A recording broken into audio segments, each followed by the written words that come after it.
So you have good talent on your team. Now, how do you keep them? That's what we're here for today on The Leadership Voice.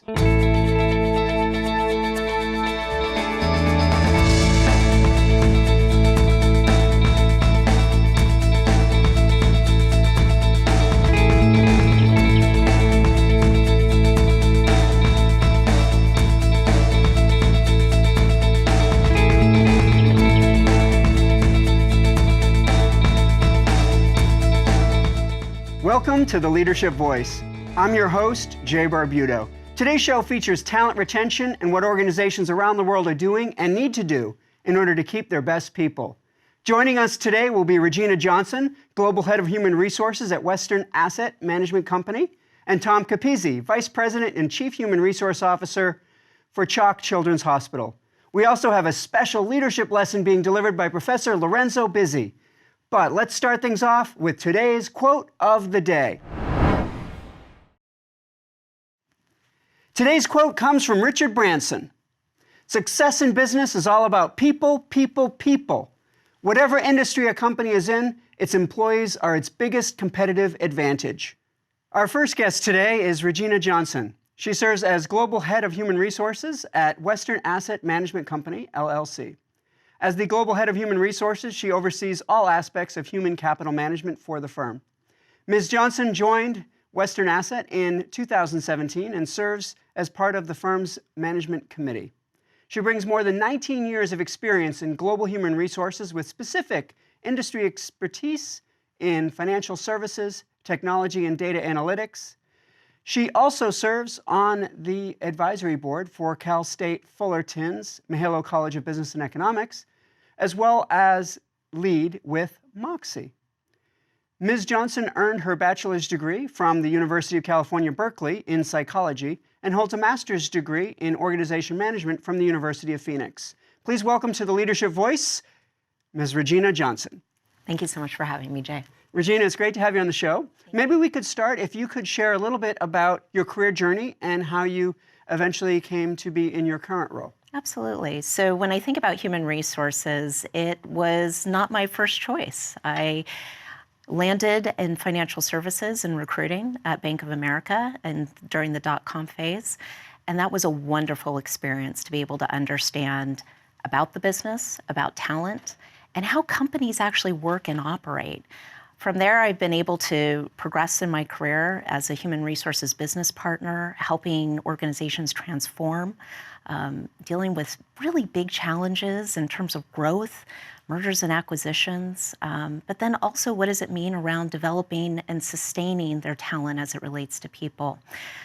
I've had the privilege of working not only in financial services at Bank of America, but I've worked in technology companies, data and analytics companies, and I've really had the opportunity to be able to see what companies need to be able to reinvent themselves, sustain growth, and what it means to be able to lead their people along that journey. And that's really essentially led me to Western Asset. They're going through that same growth journey as well. Oh, terrific. So how important has talent retention become in today's economy? You've worked at a lot of different companies, and so you've seen firsthand how much it is prioritized. So how important has retention become? It's critical now. And it's critical because the way in which work is done is completely different. We are a global economy. We have new skills that are emerging, coming in to the economy every year. Skills are changing. And so what that means as we think about people and what it means as we think about talent, it really means that our ability to be able to train, develop, and harness the potential of our people become even more critical in the sustainability of business. These days, an individual can be their own brand. They can work for themselves and have multiple jobs and live a fulfilling life. So that means when they want to be able to work with an organization, they're looking more for not just the day-to-day 9 to 5, can they get the compensation that they're looking for? They're looking to be challenged and they're looking to be able to contribute. And that's different than I think of past decades as it relates to work. So the future of work has really been shifting for quite some time. Terrific. So many believe that we're already in the war of talent, and that it's going to become even more dramatic as boomers continue to retire from the workplace. Given this, how do you believe organizations need to be positioning themselves now to be ready for what's likely going to be quite a change in the landscape? That's a great question. And the war on talent has been going on for quite some time. And that's as a result of needed skills, the labor workforce who actually wants to be able to work and who wants to be able to retire. We have 6 different generations now within the workplace, all with different experiences, backgrounds, and needs. And I think the one thing that companies really struggle with is how to best leverage that talent mix. I think before there was a big belief system that only a few set of generations could really kind of contribute to the workforce and that you retire at 50. I think what we're seeing as it relates to entrepreneurs starting companies at the age of 50, all of those age-old stereotypes have been blown out of the water. So how work and how individuals contribute to work is completely different than what it was even 30 years ago. And so what that means as we think about retention is how do we best harness the great talents of our people at their various points in their life stages. And companies who figured that out have had the right talent mix and are able to grow and sustain growth. Could we talk a little bit about what it means to be a preferred workplace? We hear this term a lot. And companies that want to retain their talent clearly have to think about ways to be a preferred place to work. Could you talk about what that means today? I don't think there's a silver bullet as it relates to being a preferred workplace. I think organizations that are seen as top places to work for have figured out their company culture. And they've also figured out how to create an inclusive culture that maximizes the skills and the talents of their people. I also think it means that they make investments within their people. And that means training. It means how they think about job assignments, projects, roles. It means that they're not just developing individuals for the jobs they do today, but they're making those investments in the talents for the future. Those traditionally tend to be organizations that have sustainability, that also have good retention numbers because they understand their culture and they create an environment that sustains that and they make the appropriate investments within their employees and talent base to be able to achieve that. So there's a lot of folks that might be watching this show. Some might be in the talent space. If you were to give advice to somebody who just took on the task of a specialist in talent retention or talent management, what advice would you give somebody who is new to their role and they want to succeed and they want to be great at their job? What advice would you give somebody that is taking on the task or the role in a company of talent retention specialist? I would say there are several core golden rules. Understand the business, have a passion for the business, and listen to the people.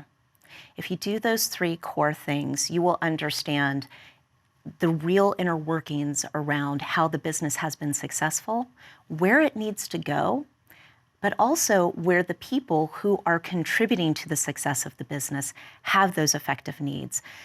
Understanding how people contribute to the business, what their needs are in their different life stages, enables us to understand how do we create the best experience within the workplace.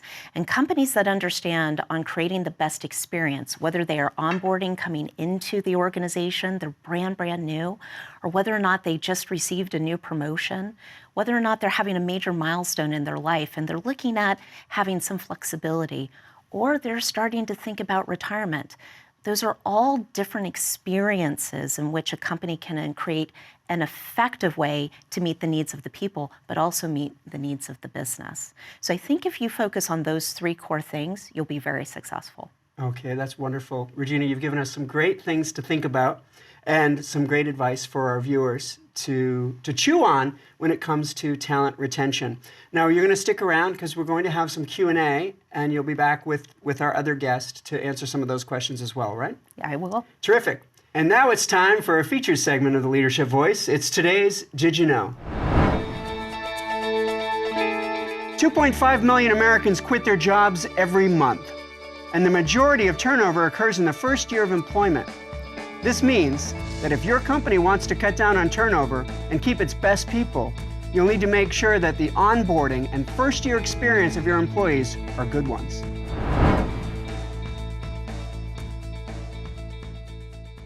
It's now time for today's Leadership Countdown.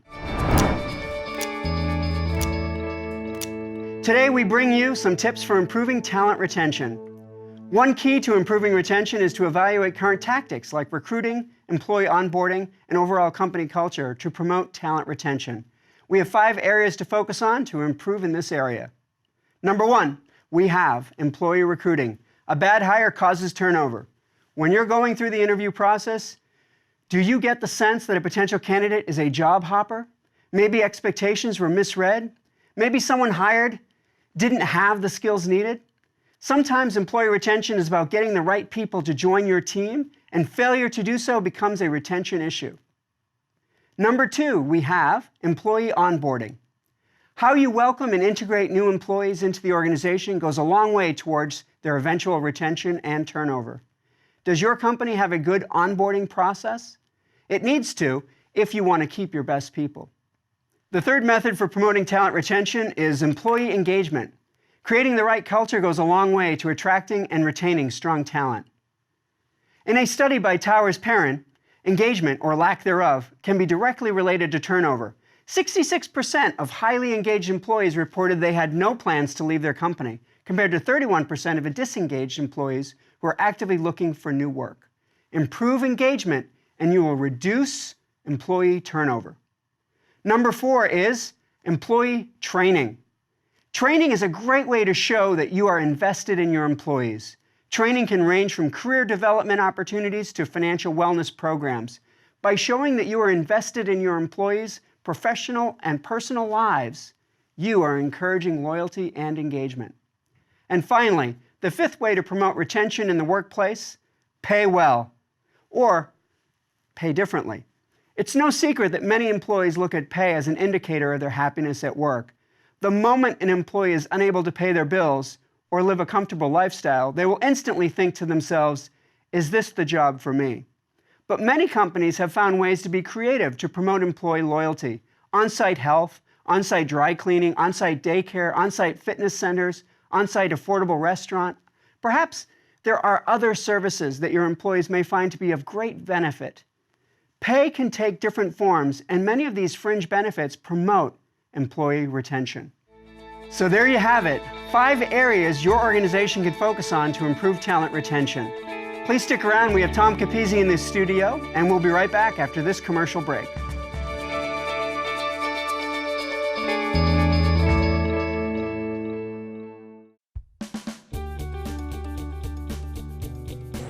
Well, we found here at Honda Center and the Anaheim Ducks that the Center for Leadership brings expertise in doing research, in doing training. The faculty that has come and given the training to our employees does all the research themselves. They're not pulling us information off the shelf. They're out there researching themselves, talking from firsthand experience, and it brings such a level of competency that we, again, don't find from other trainers that are on the market. Well, simply put, is what really differentiates and distinguishes Fullerton and the Center for Leadership really is your expertise. You guys are able to create customized content for our business based on true research. The faculty from Cal State Fullerton, obviously they're professors of their field. They have deep knowledge and research, but also, aside from the theory, they really bring in some practical examples, and they bring in a lot of interactive activities. The Bringing Learning to Work initiative is our way of meeting the needs of Orange County businesses and communities. When our clients ask the Center for Leadership to come to bring learning to work, the clients know that they're getting cutting-edge information, the latest thinking in the field, but they're also getting world-class training. Welcome back to The Leadership Voice. Our second guest today on The Leadership Voice is Tom Capizzi. Tom is currently the Vice President and Chief Human Resource Officer at CHOC Children's Hospital, the premier children's healthcare provider in Orange County. Tom brings well over 35 years of extensive human resources knowledge and experience in the areas of executive and leadership development, change management, retention, engagement, learning and organizational effectiveness, talent acquisition and talent management. He has held various human resources leadership positions in companies such as Magellan GPS, PCTEL, Charles Schwab, DJO Incorporated, Genentech, Quantum Computers, McKesson, PepsiCo, and the Hertz Corporation. In addition to serving on the Center for Leadership Board of Advisors, he also serves on the Vista Community Clinic Board in San Diego, the Visionary Executive Network in Orange, and the Children's Hospital Association HR Advisory Board. It is with great pleasure to welcome to the Leadership Voice, Tom Capizzi. Hey Jay, thanks for having me. Tom, it's great to have you on the show today. We've been looking forward to you joining us to talk about talent retention. Maybe we could start it with a little bit of a background. Could you tell us a little bit about your career trajectory and how you came into your current role? Sure. I've been in HR almost 40 years now. I started back in the late 70s when I worked for actually my first New York hospital, my first healthcare organization in New York, and decided that I really started in HR kind of in an interesting way. I studied for the priesthood for the Diocese of New York. I was a paramedic in New York City, and I actually joined NYPD for a little while there, a short period of time, and then got engaged and realized that my wife really wanted me to find another role instead of being a police officer at that point. The mortality rate was pretty high in New York. So she said, hey, with all that background, you should go talk to my dad, who was a CFO, and he led me into labor, and I became a labor negotiator, and ultimately that's how I started HR. And HR kind of led me to the different companies I've been with. I've been able to kind of move my career up over the years, making step by step. HR is very transferable, so moving into different industries allowed me to do HR both domestically and internationally. And a lot of the work I did went into HR internationally for the last 20, 25 years. And then joined CHOC about 4 years ago as their asked to join to do some consulting, and then eventually the CEO asked me to join as their Chief Human Resource Officer, and I've been there almost 4 years now. And you've ended up with quite a variety of organizations in different industries and different types of companies, which has given you a really good perspective of how things may be different in different industries, how different companies operate. So how would you describe the role of the Chief Human Resource Officer as it relates to employee retention? I think the CHRO really sets the stage, sets the dynamics in terms of understanding the company, understanding the business that they're in, and then realizing what is the retention concerns in those industries. Retention is across the board a need that every industry has, but it varies from industry to industry in terms of what you're looking for, the type of talent you're looking for. So I think the CHRO really sets the stage in terms of the type of talent. How do you find that talent? How do you retain it? And then how do you develop it for the future as well? And I think it's that continuum you have to look at as a CHRO. So when you think about the competitive environment that we're in and the role of retaining top talent, how has that changed during your career? You've been in human resources for 40 years. Yeah. So how has the focus on talent retention shifted? It's really shifted from making sure you have the right type of business to making sure you have the right type of people for the future. Back in the early stages of HR, you could get away with making sure you had good compensation, solid benefits, perhaps some training, but then ultimately what companies realize is as the companies evolved, as the organizations evolved, as we evolved over the last 4 decades, the needs changed. It went from being a good company to now a socially conscious company, a company that is focused on a mission. Many of our employees now join CHOC as an example because of the mission of CHOC. Many of the companies out there are talking about their mission, their values, their strategic initiatives that they're looking at for the future. How does that company affect the world? How their company affects society? That's what employees are looking for. In the past, they were looking for a good job with a good pay. Now they're looking for a solid pay, a competitive pay, but looking for a good company, a good solid company, and a company that's going to last the length of time that needs to be there. And so it's evolved. It's definitely evolved. And even internationally, it's evolved. Retention is not just a domestic issue. It is a worldwide issue that we're all dealing with. So if you were to look into your crystal ball, if we had one, what do you see as the future of talent retention? Where do you think companies are going to see themselves really focusing moving forward? They're going to need to really look at it in multiple ways. I think earlier you had mentioned about the continuum of care, really the continuum of talent care. And it really starts with recruitment. It starts with recruitment. It starts with making sure you're looking for the right types of people. But no longer it's just to fill a job. Unfortunately, that's where retention becomes a problem, when you're just filling positions. You really have to be filling for the future. You got to be thinking about the future talent and start hiring people today for the future of your organization. So understanding the strategic initiatives and strategic vision of the company. It starts there. It's the onboarding you talked a bit about in terms of making sure that they are onboarded correctly, because we're going to lose them early. We lose them early because they get dissatisfied early. People are not staying with organizations anymore like our dads used to stay with their companies. My father stayed with his organization for 45 years. You don't see that anymore. That sense of loyalty has changed. But the loyalty is really more towards the social side of the company. If the company understands the needs of the people in their organization, it's going to allow them to retain them faster. And I think that's the difference. It's that continuum, taking into engagement, you go further along, and then ultimately, as you described, what do you do once you've acquired that talent in terms of keeping them? Talent management is really that whole continuum. It's starting from the beginning to the end of talent, and hopefully helping them retire, helping them get a full, rich career long term. And so if you were to think about the keys for organizations to retaining talent, and you've touched on some of these things, where does it all start? It starts from day one. It starts from how you hire and look for the right type of people. It's the culture of the company. If you're not using your culture and your values to hire the right type of person, you're going to wind up with a retention problem, because ultimately you've got to be looking for the right type of talent.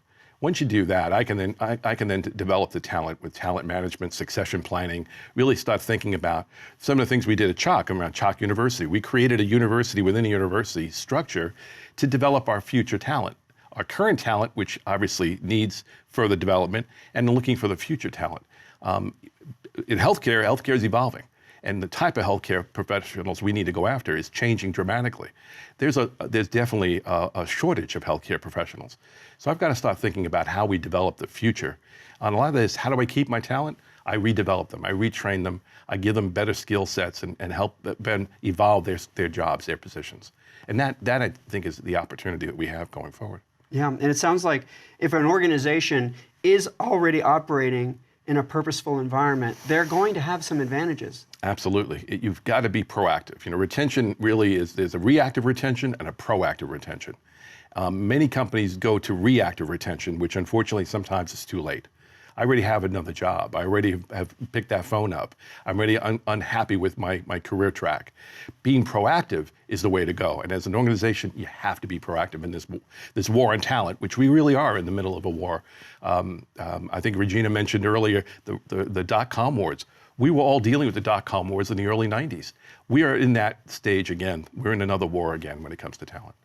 So if you were to advise somebody that just got promoted or appointed into a role of retention specialist or talent retention specialist Tough job. at an organization, what would you tell them?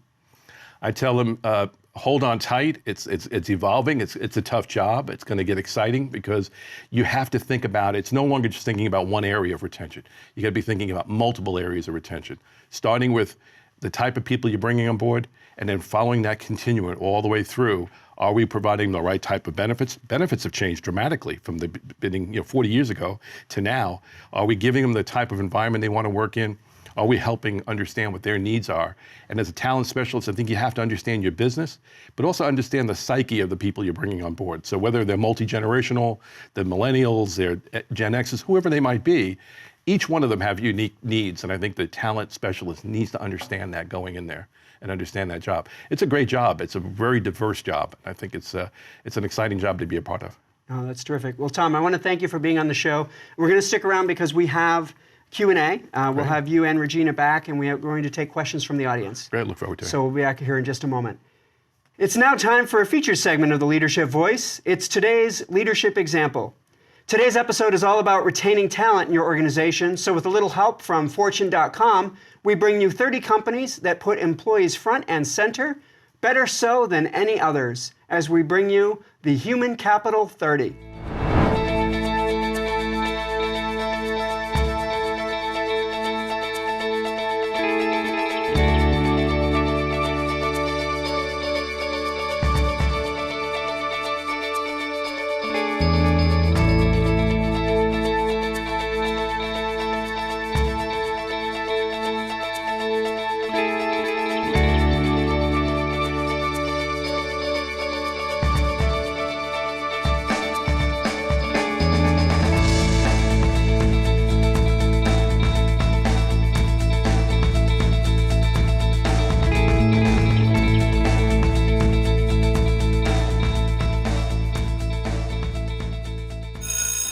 hear that? You know what that means. It's time for today's leadership lesson.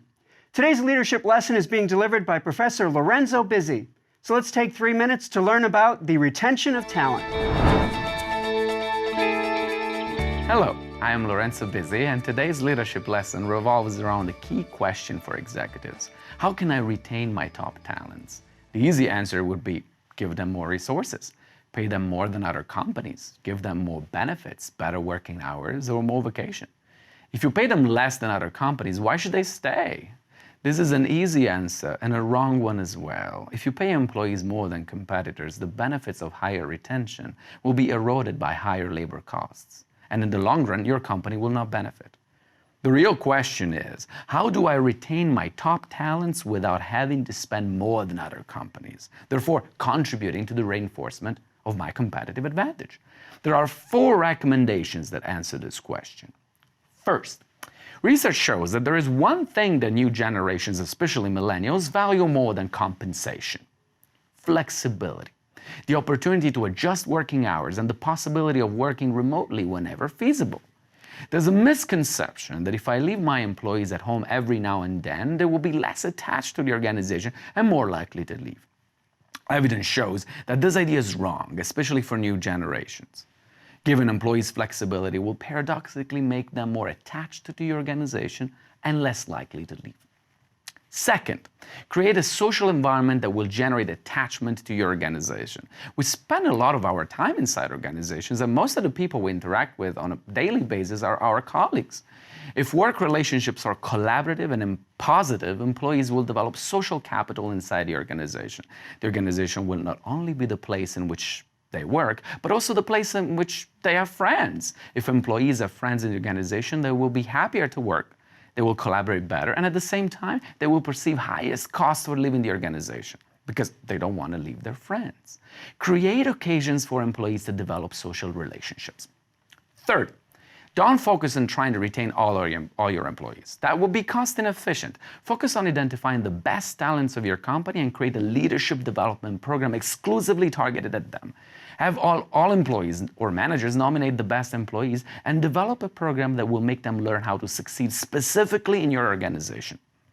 After talents have invested to acquire the skills needed to succeed in your organization, they will have lower motivation to leave it for another company in which they don't know whether those skills will be equally applicable and valuable.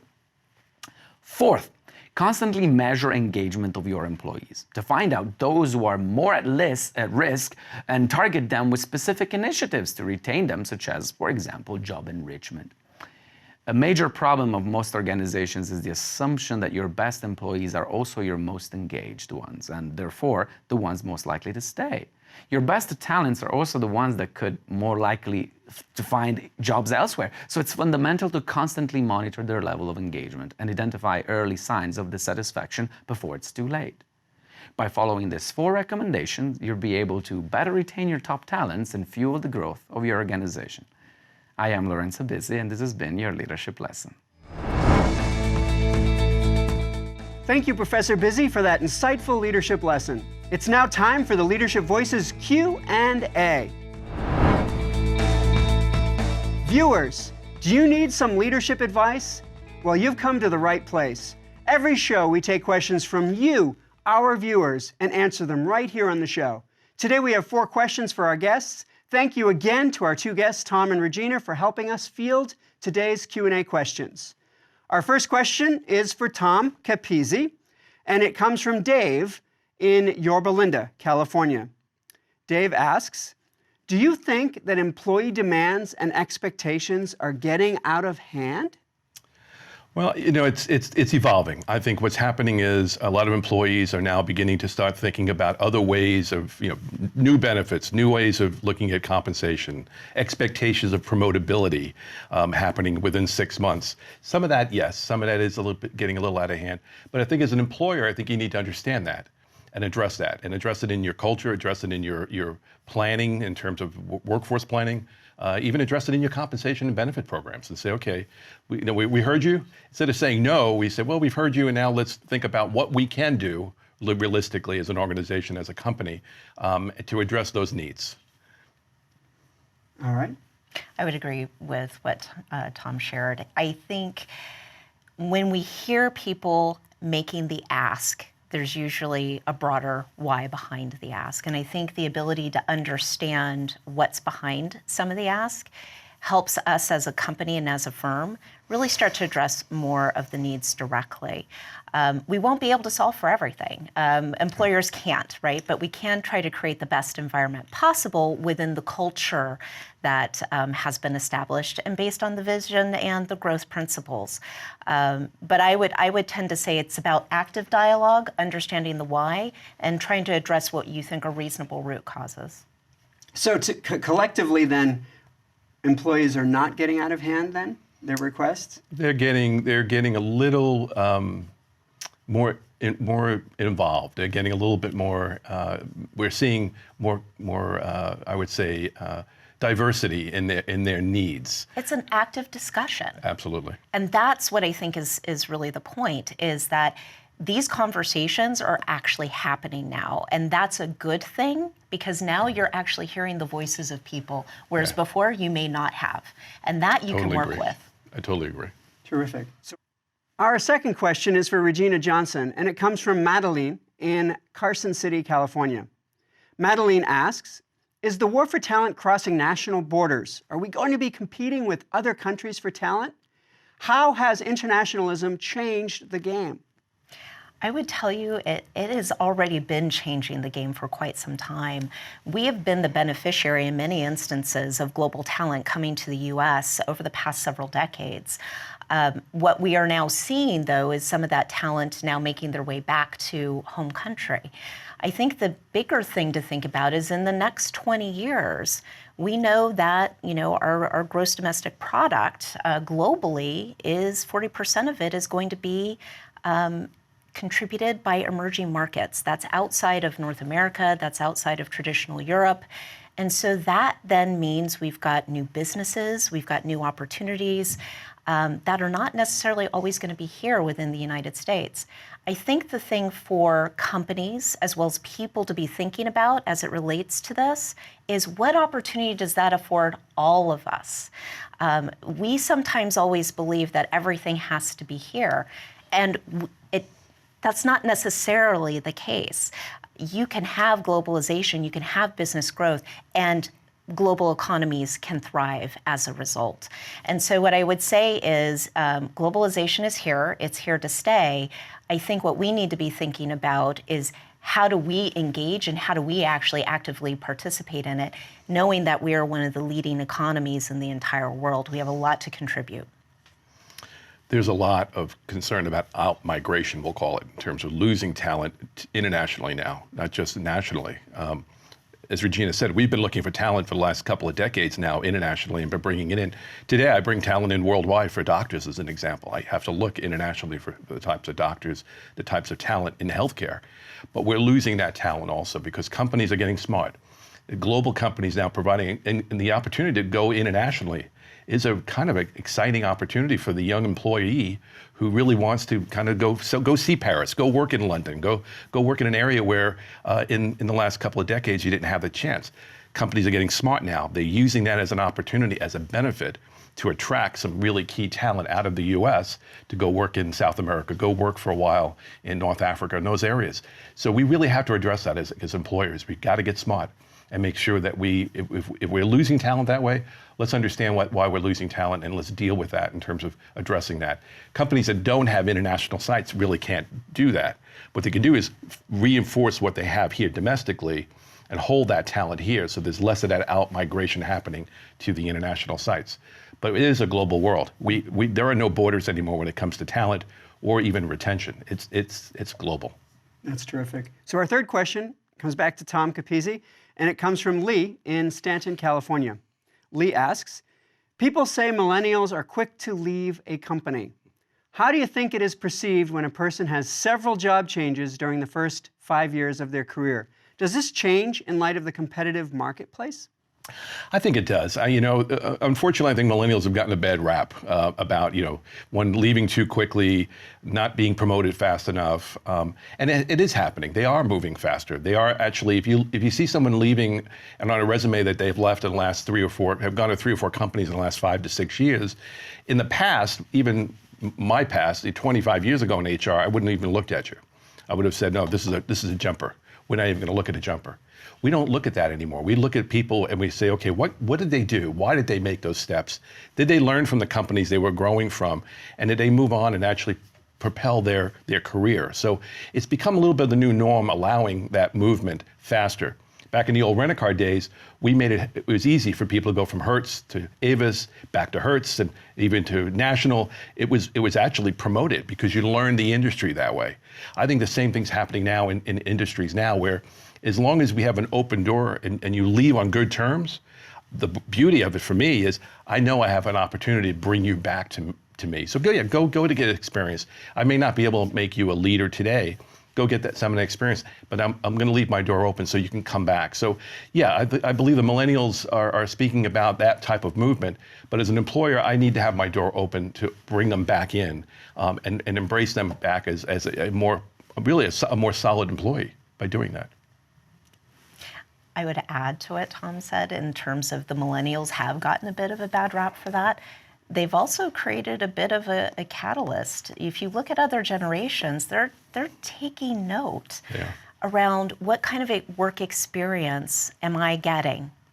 And so when we think about how we bring talent into the organization, we are looking not necessarily in terms of time, we're looking at in terms of quality. What was that experience that they had for the time that they were there? What were the contributions? And back to Tom's point, what decision-making came into their decision to leave? If there's a good journey and a good story there, those are not going to be impediments. Whereas in years past, that would have been considered a blocker.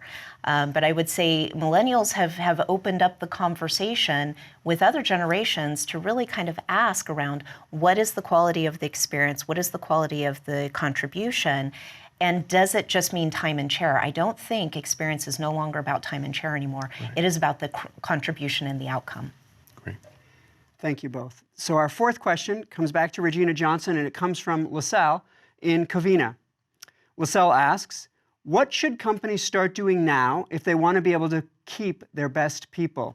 Is it already too late for the most companies that are behind the curve? I would say it's never too late to be able to turn anything around.